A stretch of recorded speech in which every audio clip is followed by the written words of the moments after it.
మీ business ఏదైనా మీ ఊర్లో promotion చేయాలంటే అది సుమన్ టీవీతోనే సాధ్యం. ఇప్పుడే సంప్రదించండి.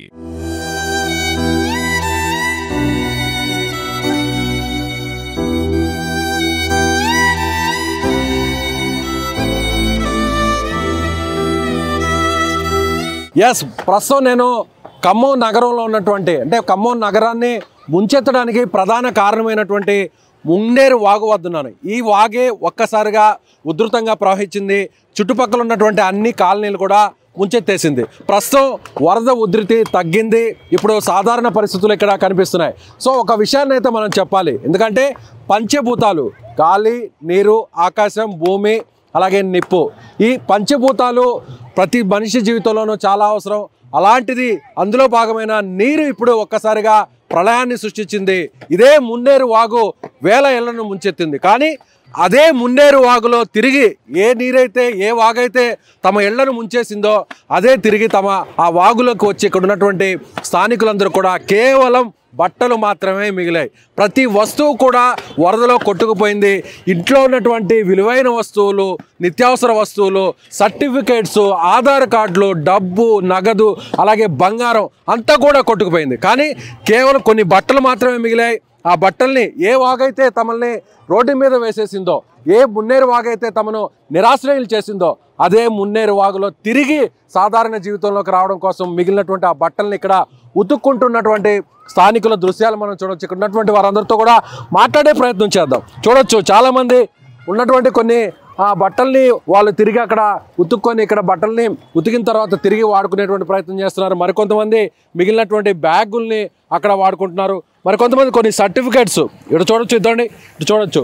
ఇక్కడ కొన్ని సర్టిఫికేట్స్, హాస్పిటల్కి సంబంధించినటువంటి ఏదైతే ఐడెంటిఫికేషన్ కార్డ్స్ ఉన్నాయో వాటిల్ని ఇక్కడ ఎండబెట్టుకుంటున్నటువంటి, ఆరబెట్టుకుంటున్నటువంటి పరిస్థితి. అమ్మా మీరు చెప్పండి, ఏంటి మీదేనా ఇది?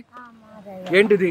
ఇది ఎల్బి ప్రసాద్ మందులు వాడతాయా? ఖమ్మం బతకడానికి వచ్చినావు కిరాయికి వచ్చేగా ఇట్లా అయింది. ఏం మా బట్టలు ఉతుక్కుంటున్నారు? ఈ వాగే కదా. ఏం మిగిలిన బియ్యం కూడా తడిసిపోయినాయి. 3 క్వింటాలు ఉంటాయి. 3 క్వింటాలు బియ్యం తడిసిపోయినాయి, బట్టలు తడిసిపోయి మేము ఏమైనా కట్టు బట్టలతో ఈ చుట్టాలు తెచ్చి ఇచ్చారు. ఏం లేవల్ల ఇల్లు కడుక్కొని బట్టలు ముంచుకుందామని వచ్చినాం. ఏ వస్తువు లేదా? లేవయ్యా, బొచ్చలు ఉన్నాయి. ఇంకా అయ్యే ఫ్రిడ్జ్ పోయింది, కూలరు పోయింది, టీవీ పోయింది. టీవీ ఒక 15,000, ఫ్రిడ్జ్ ఒక 15,000. ఏం మిగలలేను ఆయన, మేమే మిగిలినాం. ఇక ఇప్పుడు ఈ బట్టలన్నీ బురదతో నిండిపోయినాయనే అన్ని తెచ్చి జాడించుకుంటున్నాం. ఇంకా మామూలుగా నీళ్ళు ఎక్కడ ఇంట్లోకి వచ్చింది అసలు మీ ఇల్లే మునిగిపోయింది ఆయన. మామూలు అంటే మీరు బట్టలు ఉతుక్కోవడానికి, కడుక్కోవడానికి ఇప్పుడు ఏమి లేవు ఆడ. కరెంటే లేదు నాయన 3 రోజులు బట్టి. 3 రోజుల నుంచి కరెంట్ లేకనే చిన్నగా ఏడు ముంచుకొని పోదామని వచ్చినాం. నిజంగా ఇలా జరుగుతుందని ఎప్పుడన్నా ఊహించారమ్మా? కళలో కూడా అనుకోలేదు నాయన, కళలో కూడా అనుకోలే. ఇట్లా అయింది, ఏం చేద్దాం. జ్వరాలు వచ్చినాయి 4 రోజులు బట్టి సస్తున్నాం. సూదులు వేపించుకొని ఇక గుడ్డలు పిండుకుంటున్నాం, గడగడ ఉనుక్కుంటా. కేవలం ఈ బట్టలు మాత్రమే మిగిలాయి. అయ్యే మిగిలి ఏం లేవు నాయన. ఒక్కొక్కరికి ఎన్ని జతల బట్టలు మిగిలి ఉంటాయి సుమారుగా? అయ్యే ఇక అంటే మీ వరకు ఎన్ని చీరలు మిగిలి ఉంటాయి? ఒక 25 చీరలు ఉంటాయి. 25 చీరలు. ఇద్దరమే వచ్చినవయ్యా, పిల్లగాళ్ళు పెళ్లిళ్ళు అయిపోయారు. ఇద్దరం వచ్చినాం. ఏదైతే వస్తువులు ఉన్నాయో అంటే బట్టలు, ఇలాంటి బట్టలన్నింటినీ కూడా ఇవి తడిచిపోయి బురదలో నిండిపోయాయి. బురదలో ఉన్నటువంటి బట్టల్ని తిరిగి ఏ మున్నేరు వాగు అయితే ముంచెత్తిందో తిరిగి ఇప్పుడు మున్నేరు వాగు ప్రశాంతంగా, శాంతంగా ఉండడంతో తిరిగి అదే మున్నేరు వాగులోకి వచ్చి ఇక్కడ బట్టలంతా కూడా వారు శుభ్రం చేసుకుంటున్నటువంటి పరిస్థితి. మరికొంతమంది అయితే బ్యాగుల్ని కడుక్కుంటున్నారు, బ్యాగులను కూడా శుభ్రం చేసుకుంటున్నారు. వారితో మాట్లాడదాం. చెప్పండి అన్న, ఏంటి బ్యాగును శుభ్రం చేసుకుంటున్నారు తిరిగి? అంటే ఈ బట్టల్ని, అంటే ఉతుక్కున్నటువంటి బట్టల్ని తిరిగి వీటిలో దాచుకునే దానికోసం ఇక్కడ బ్యాగ్ని శుభ్రం చేసుకుంటారు. మీకు ఏ వస్తువులు మిగలలేదా? నా చెప్పుకోవడానికి ఏమి లేదన్న. 2 క్వింటాల బియ్యం ఉండే, రైస్ మొత్తం తడిచిపోయింది. తీసుకొచ్చి ఎట్లా పడేసినావు. అసలు కట్టుబట్టలు తప్ప అసలు మిగిలింది ఏం లేదు. పిల్లల సర్టిఫికెట్లు పోయినాయి, ఆధార్ కార్డులు, ప్రతి ఒక్కటి, బ్యాంక్ బుక్కులు కానీ ఏది కానీ ఏ వస్తువు అంటుంది కానీ బురదతోటి నిండిన బట్టలు మాత్రమే మిగిలినాయి. ఆ కుప్ప చూడండి, అడున్న కుప్ప, ఆ బట్టలు మాత్రమే మిగిలినాయి. ఇంట్లో ఇంత అద్దె మొత్తం బురద పెట్టింది. అసలు మమ్మల్ని మందలిచ్చిన వాళ్ళు లేడు. ఒక్కడొచ్చి ఏ అధికారి కూడా తిన్నవా, అసలు పన్నవా, ఎట్లుంది నీ పరిస్థితి ఏందని ఈ ఏరియాకి వచ్చి చూసినోడే లేడు.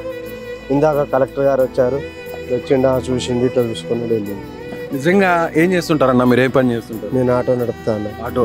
మీరు ఇల్లు కష్టపడి కట్టుకున్నారా? ఇల్లు కష్టపడి కట్టుకున్నాను. ఎన్ని సంవత్సరాల కింద కట్టుకున్నారు? 20 సంవత్సరాలు అయిందన్న. ఇప్పుడు ప్రతి వస్తువుని ఇంట్లో టీవీ, ఫ్రిడ్జ్ అన్ని సమకూర్చుకున్నారా? టీవీ, ఫ్రిడ్జ్ అన్నీ ఉన్నాయన్న. అన్నీ మొత్తం కొట్టుకుపోయినాయి.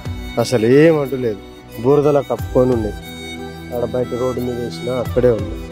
తిరిగి మళ్ళీ మామూలు స్థితిలోకి రావడానికి వచ్చే పరిస్థితులు ఉన్నాయంటారా? తిరిగి కోలుకునే పరిస్థితి ఉండదు. 20 సంవత్సరాలు కష్టపడతా కానీ ఈ స్థితికి వచ్చినాము. ఇప్పుడు అసలు ఏం చేయాలి నాకు అసలు ఏం అర్థం కావట్లేదు అని. ఎటు వెళ్ళాలి అసలు పరిస్థితి ఏంది అనేది కూడా ఏం అర్థం కావట్లేదు. ఆ పరిస్థితిలో ఉన్నా నేను. ఇప్పుడు మీరు నిల్చుకొని ఈ మున్నేరు వాగులోనే ఇదే వాగు మిమ్మల్ని అంతా కూడా ముంచెత్తింది, మీ ఇళ్లను ముంచెత్తింది. మళ్ళీ ఇప్పుడు తిరిగి ఇదే వాగులో మీరు బట్టలు శుభ్రం చేసుకుంటారు. ఎంత ఎత్తు, ఇప్పుడు మనం నిల్చుకున్న ప్లేస్ నుంచి ఎంత ఎత్తు వరకు ప్రవాహం కొనసాగింది? ఒక 20 అడుగులు వచ్చి ఉంటుంది. ఇక్కడ నుంచి కంటే కూడా ఇంకొక 20 అడుగులు ఇక్కడ మనం నిల్చుకున్న ప్రాంతం నుంచి 20 అడుగులు హైట్ ఉంటుంది. ఎప్పుడన్నా ఊహించారా మనకి అసలు అంతా మీద పడతాము, నిరాశలు అయిపోతాము? ఎప్పుడు అంత ఊహించలేదు. అసలు 20 సంవత్సరాల నుంచి కూడా ఎప్పుడు అంత ఊహించలేదు. మామూలుగా వచ్చేది రోడ్ల మీద ఒక ఇండ్లలో ఒక 5 అడుగులు 4 అడుగులు అట్లా వచ్చేది. అది పోయిన సంవత్సరం ఒకసారి వచ్చింది. ఇంత ఊహించకుండా వచ్చిందన్న. ఏమన్నా గవర్నమెంట్ ఏమన్నా సాయం చేస్తే బతికే పరిస్థితి ఉంది. ఏరియా మొత్తం లేబర్ ఏరియాలో ఉండేది. ఆఫీసర్స్, ఆమాలి పని చేసుకునే వాళ్ళు, ఆటో నడుపుకునే వాళ్ళు ఈ ఏరియాలో మొత్తం ఉండేది. శారద నగర్ కానీ, బొక్కలగడ్డ, వెంకటేశ్వర నగర్ ఏరియాలలో మొత్తం. ఒకసారి తలుచుకుంటే ఏం మిగలలేదు, ఓన్లీ బురదలో ఉన్న బట్టలు మిగిలాయి. తలుచుకుంటే ఎలా అనిపిస్తుంది మీకు? మీరే మగవాళ్ళే ధైర్యంగా ఉండాలి, భరోసా ఇవ్వాలి, కానీ అలాంటిదే మీరు కన్నీరు పెడుతున్నారు. మా ఇంట్లో నేను ఏడిస్తే మా వాళ్ళు ఇంకా ఏడుస్తారని చెప్పి దిగమింగుకుంటూ అసలు ఏం చెప్పాలో అర్థం కావట్లేదు. ఇట్లాంటి పరిస్థితులలో నాకు నేను ఓదార్చుకుంటూ అది చేస్తున్నాను. మా వాళ్ళు అయితే ఏం లేదు, ఇట్లా మందలు ఇస్తే బంగారం పోయింది చెప్పుకుంటే. పోయిందన్నా ఎంత బంగారం ఉంటుంది? బంగారం పోయింది అసలు చెప్పట్లేదు. డబ్బులు పోయినాయి, బంగారం పోయింది. మీకు చెప్పట్లేదు ఎంత బంగారం పోయింది అనేది? మీకు చెప్పట్లేదు భార్య? చెప్పట్లేదు. అనుకోకుండా ఇంట్లో లేము, బయట ఉండిపోయాను. అయినా తాళం బలకొట్టి వేరే పిల్లలకు ఫోన్ చేస్తే టీవీ అవి కొంచెం సన్ సైడ్ మీద వేసారు. అన్ని పోయింది. అవి కూడా పోయినాయి. సన్ సైడ్ మీద వేసినా వెళ్ళిపోయినాయి. అన్ని వెళ్ళిపోయినాయి. సుమారు ఎన్ని లక్షల నష్టం వచ్చి ఉంటుంది అన్న? నాకైతే ఒక 2.5 నుంచి 3 లక్షల నష్టం వచ్చి ఉంటుంది. 2.5-3 లక్షలు. ఈ 2.5-3 లక్షలు సంపాదించడానికి మీకు ఎన్నేళ్ళ సమయం పడుతుంది? చాలా సమయం పడుతుంది. ఇప్పుడు ఉన్న అప్పులే ఇవి, ఇప్పుడు తెచ్చిన అప్పులే తీర్చుకోవడానికి చాలా టైం పడుతుంది. ఇవి సంపాదించుకోవాలని అంటే ఇంకా నేను సంపాదించలేస్తానా? ఒంట్లో ఉన్న శక్తి కూడా అయిపోయింది. అసలు ఏం చెప్తానో నాకు అర్థం కావట్లేదు. ఇది పరిస్థితి. నిజంగా ఇలాంటి వ్యక్తులు, ఇలాంటి కుటుంబాలు, ఏ కుటుంబాన్ని కదిలించినా ఇదే పరిస్థితి. ఏ వ్యక్తిని కదిలించినా కూడా ఇలాంటి సిచ్యువేషనే. ఒక్కొక్కరిది ఒక్కొక్క కాదు. అంటే వీరు బయట ఉన్నారు, వస్తువులన్నింటినీ కూడా జాగ్రత్త చేసి పైన అరమారులో పెట్టినప్పటికి కూడా అవి కూడా కొట్టుకుపోయాయి. ఎస్, ఇక్కడ మనం చూడొచ్చు ఇలాంటి పిచ్చి మొక్కలన్నీ కూడా ఈ వరద ఉధృతిలో కొట్టుకొని వచ్చేసాయి. ఈ ప్రాంతం ప్రస్తుతం నేను నడుస్తున్నటువంటి ప్రాంతంలో మున్నేరు వాగిది. ఈ మున్నేరు వాగు ప్రస్తుతం పైన అంటే గత 2 రోజుల నుంచి 3 రోజుల వరకు కూడా దాదాపుగా ఒక 20 నుంచి 30 అడుగులు, నేను నిల్చుకున్న ప్రాంతం నుంచి 20 నుంచి 30 అడుగుల లోతు వరకు కూడా ఇక్కడ నీరు ప్రవహించింది. మనం అటువైపు చూస్తే ఆ బ్రిడ్జ్ దాటి కూడా మనం ఒకవైపు చూసినట్లయితే ఆ బ్రిడ్జ్ వైపు కూడా నీరంతా కూడా బ్రిడ్జికి సమాంతరంగా నీరంతా కూడా ప్రవహించినటువంటి పరిస్థితి. మరికొంతమంది మహిళలు ఉన్నారు, వారితో మాట్లాడదాం. అమ్మా, మీ ఇంట్లో ఏం వస్తువులు మిగిలాయి? చివరాఖరికి మీకు ఏం దక్కాయమ్మా? సార్ బియ్యం, పిల్లల బ్యాగ్ ఏమన్నా లేవు సార్. మాకు ఏమన్నా తింటారు, బట్టలు కూడా సార్ కట్టుకోవడానికి. ఇగో అన్ని బ్యాగులు తప్పంచి పిల్లల పుస్తకాలు అన్ని, సర్టిఫికెట్లు, ఆధార్ కార్డులు ఒక్కటి కూడా లేవు సార్ మాకు. ఇక మాకు ఇట్లా రోడ్డు మీద పడ్డాం సార్. మీ కాలంలో చూడండి, పిల్లగాల బట్టలు లేకుండా ఇన్ని కష్టాలు పడుతున్నాం సార్. మేము ఉన్న పొద్దు నుంచి అన్నం లేదు, మంచినీళ్ళు లేవు. మా బాధ ఎవరు చెప్పుకోవాలి సార్? మీరే. ఏం చేయాలి ఎటు అర్థం కావట్లేదు మాకు. ఇప్పుడు మీరు ఇల్లు కట్టుకోవడానికి ఎంత సమయం పట్టింది? ఎన్ని సంవత్సరాలు పట్టిందమ్మా? మీరు ఈ వస్తువులన్నింటినీ, ఇంట్లో టీవీ అన్ని కూడా అన్ని సమకూర్చుకున్నారు? అన్ని కొనుక్కున్న కష్టపడి చేసుకున్నాం సార్. మేము కిరాయిలే సార్, మాకు కొంత ఇల్లు లేవు సార్. మేము బతకడానికి వచ్చినాం సార్. మేము ఏరే ఊరి నుంచి బతకడానికి వచ్చినాం. మా సామాన్లన్నీ ఖరాబ్ అయినాయి, వండుకోవడానికి తిండి లేదు.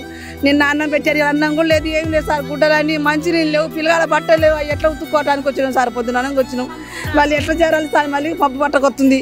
మీ ఇల్లు ఎలా చేరాలి? ఎట్లా ఏం సంగతి? ఎంత తిప్పలు పడుతుంది సార్. పిల్లల బ్యాగులు, బట్టలు, అంటే పిల్లల బ్యాగులు మాత్రం మిగిలే, పుస్తకాలన్నీ కూడా పోయాయి. ఈ తెచ్చినటువంటి బట్టల్ని ఉతుక్కొని వీటిల్లో భద్రపరచుకోవడానికి తిరిగి ఈ మున్నేరు వాగులోనే శుభ్రం చేసుకుంటున్నారు. మరొక మహిళతో మాట్లాడదాం. మీరు ఊహించారమ్మా ఇలా జరుగుద్ది, రోడ్డును పడతాం? అసలు మేము ఊహించలేదు సార్. అసలు అనుకోకుండా రాదు అని చెప్పారు. ఎమ్మటే ఏం సర్దుకోవడానికి కూడా వీలు లేదు, ఎమ్మటే వచ్చేసింది. బియ్యంతో సహా అన్ని పోయినాయి సార్. 2 క్వింటాల బియ్యం మొత్తం పోయినాయి. ఎన్ని గంటల సమయంలో మిమ్మల్ని ఇక్కడ నుంచి తీసుకెళ్లారు? ఇళ్ళలో నుంచి వేరే ప్లేస్ తీసుకు 10 నుంచి అట్లా 7 నుంచే వస్తుంది వాగు ఏరు. నైట్ ఎట్టలేదు అర్థం కాక నిద్ర టైంలో అన్ని వదిలేసి బయట. ఇంత సమయంలో మొత్తం మీ ఇల్లంతా ముంచేసింది సుమారుగా 1 గంటలో మొత్తం ముంచి సీలింగ్ తో సహా కింద పడ్డది సార్. సీలింగ్ పడ్డది, ఫ్యాన్లు పడ్డాయి, మొత్తం కొట్టపోయినాయి. ఏం లేవు సార్. ఈ బట్టలు వండుకునే 4 సామాన్లే ఉన్నాయి, మొత్తం పోయినాయి. ఏం లేవు సార్. భవిష్యత్తు ఆలోచిస్తే రేపటి నుంచి ఎలా అని ఆలోచిస్తే ఎలా అనిపిస్తుంది? ఇంకెటు ఏం లేదు సార్. పిల్లలు మేమే ఉన్నాం, ఏం లేవు సార్ మాకు ఆధారం. ఇక అసలు ఇంట్లో వండుకునే సామాన్లు కూడా లేవు, ఏం లేవు సార్ అసలు. ఇక ఇలా ప్రతి కుటుంబం కూడా ఇదే విధంగా చెప్తుంది. ప్రతి ఒక్కరు కూడా ఇలాగే మాట్లాడుతున్నారు. ఎవరిని కదిలించినా కూడా మాకేమీ లేవు, నిరాశ్రయలేము. కొంతమంది సొంత ఇంటికి సంబంధించినటువంటి వారు పూర్తిగా ఇల్లు పోయాయి, ఇంట్లో ఉన్న వస్తువులన్నీ కొట్టుకుపోయాయి. మరికొంతమంది అద్దెకున్నటువంటి వారు కూడా వారికి సంబంధించిన వస్తువులన్నీ కూడా కొట్టుకుపోయాయి. 3 రోజుల నుంచి నిరాశ్రయులయ్యారు. ఒక్కొక్క చోట ప్రభుత్వం నుంచి పునరావాస కేంద్రాలకు తీసుకెళ్ళి అక్కడ ఫుడ్ని అందిస్తున్నారు. మరికొంతమంది అంటే కలెక్టర్ కావచ్చు, అలాగే సీఎం రేవంత్ రెడ్డి కూడా స్వయంగా ఈ ప్రాంతానికి వచ్చారు, ఈ ఏరియాకి వచ్చి విజిట్ చేసి భరోసా ఇచ్చారు. ఎంత ప్రభుత్వం ఎంత సహకారం అందించినా, తక్షణమే వెంట ఆర్థిక సహాయం అందించినా కూడా తిరిగి సాధారణ పరిస్థితుల్లోకి రావాలంటే మాత్రం ఎంతో సమయం పట్టే అవకాశం ఉంది. ఇలా ప్రతి ఒక్కరిని కదిలిస్తే ఒక్కొక్క ఇంటిది ఒక్కొక్క దీన కాదా, ఒక్కొక్క కుటుంబానికి ఒక్కొక్క ఆవేదన, ఒక్కొక్క కుటుంబానిది చెప్పుకోలేని బాధ.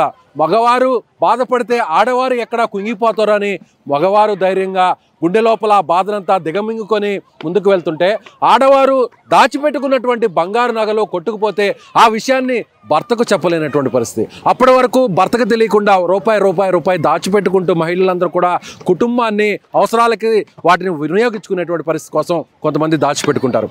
ఆ డబ్బు కూడా కొట్టుకుపోయింది, ఆ బంగారు కూడా కనిపించినటువంటి పరిస్థితి. ఇలా ఖమ్మం నగరంలో ఉన్నటువంటి అనేక ప్రాంతాలు ఇదే మున్నేరు వాగు వల్ల జరిగినటువంటి నష్టం నిజంగా పూడ్చలేనిది. ప్రతి ఒక్కరు వేల మంది నిరాశ్రయులైనటువంటి పరిస్థితి ఇక్కడ మనకి ఉందనే చెప్పాలి. ప్రస్తుతం ఈ ఖమ్మంలో జరిగినటువంటి వరద ఉధృతికి సంబంధించినటువంటి అప్డేట్స్ను సుమన్ టీవీ ఎక్స్క్లూజివ్గా మీకు అందిస్తుంది. ఈ దృశ్యాలన్నింటినీ కూడా ఎక్స్క్లూజివ్గా మా కెమెరామెన్ సాయి అలాగే టెక్నీషియన్ కరుణాకర్తో మీకు ప్రత్యేకంగా అందించాను. కెమెరామెన్ సాయితో విజయ్, సుమన్ టీవీ, మున్నేరు వాగు నుంచి.